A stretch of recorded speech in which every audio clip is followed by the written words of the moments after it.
Guys, so moving on from this, I just have one more general one that I want to try out with you, and this one is a little bit of an experiment, and that's the anodized metallic material. So I already have one up here in case I lose it, but basically, let's start off by taking the satin blue material right here. And go ahead and duplicate that. So clone that material. There we go. We have this right here. Okay, so on this one, what we're going to start to do is look at the reflectance of material. We're going to look at the roughness, the opacity of certain layers, and then the reflectance of colors.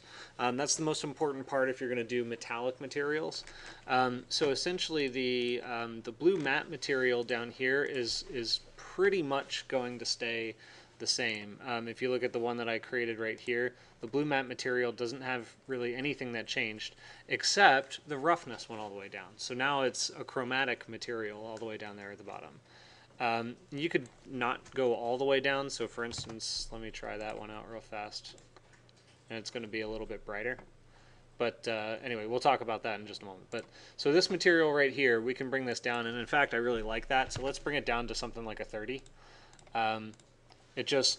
It makes it sort of a smoother, reflective material rather than just a pure matte blue.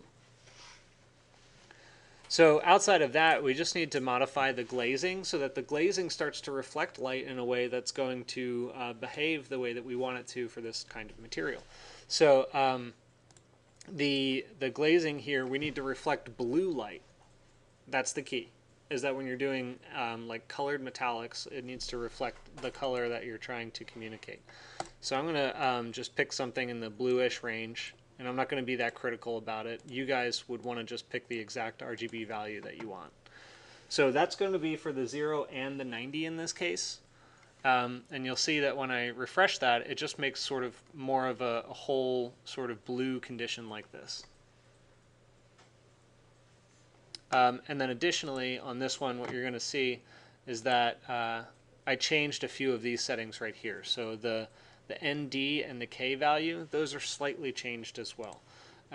So this ND, we can bump it up a little bit, and the K value, I'm going to bump that up a little bit as well, and refresh that. And now you see that it gets a little bit more sort of like a wholesome reflectance. What else did I change here? Oh yeah. The transmittance I switched to a gray.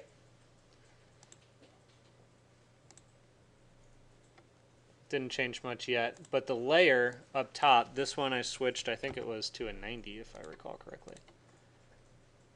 Yeah, so that glaze layer, I really bumped up the reflectance so that it kind of created a smoother surface there. Now there is something else that I'm missing here, and I'm trying to... Oh, I forced Fresno. That's a reflectance feature. I don't know if that's what did that, though. Yeah, there we go. Force Fresno. So Force Fresno is a reflectance feature. It basically means that the light is going to lens off the surfaces a little bit. So this is essentially the material that I created. So the key here, the keys that I changed. The material beneath, I changed the roughness. So if that hadn't changed, it would wind up looking like this. Actually, maybe that could stay there. I guess it could stay there. No. Oh, wait. I didn't click off of it. There we go. So you guys should be aware of this. And when you're playing around with the material settings, be aware that when you change the text of an element like this, and you change it to, say, 20, if you don't click off of it, it doesn't activate it when you refresh. So then I have to click off of it to accept that number, and then it will refresh and keep that change. Just be aware of that. So if you need more vibrant colors, you can change the undertone color and make that blueness a little bit brighter. But essentially that's going to be, and it is going to take some roughness with it, so you might get more of like a ghosted kind of material on it. Or frosted, I should say, is what I mean. 100 even might look good up there. Yeah. So I'm going to try this one out, and it doesn't look very blue on the screen. Let me go down.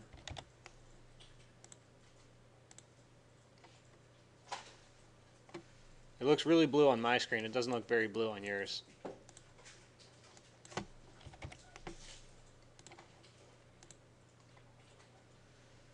All right, well, let's give that a shot anyway. I'll apply this and then refresh that.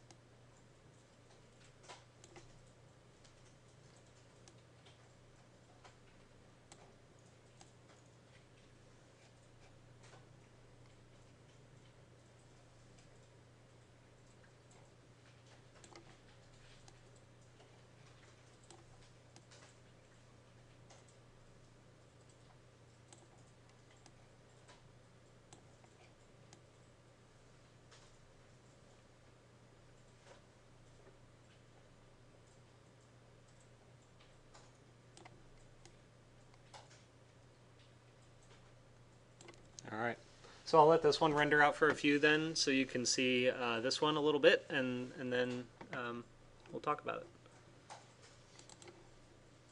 All right, so I'm going to close this video, I guess, just by saying after time, this is what you wind up with, and it's very easy, I think, to modify the lights after the fact and just get it to, you know, shine the way you want it to shine. So I will also say this about general rules for this course is metallic materials are kind of a no-no. I just wanted you to see the level of complexity that goes into creating a material that has more, you know, body to it and has, you know, more layering of different properties. Okay, so generally though, what we're going to stick with is plastics with mattes and satins and glossies. Okay. So from here, I guess the next thing we're going to move into is setting up a different kind of render environment, one that I think is pretty exciting. So let me stop this video and we'll move right into that.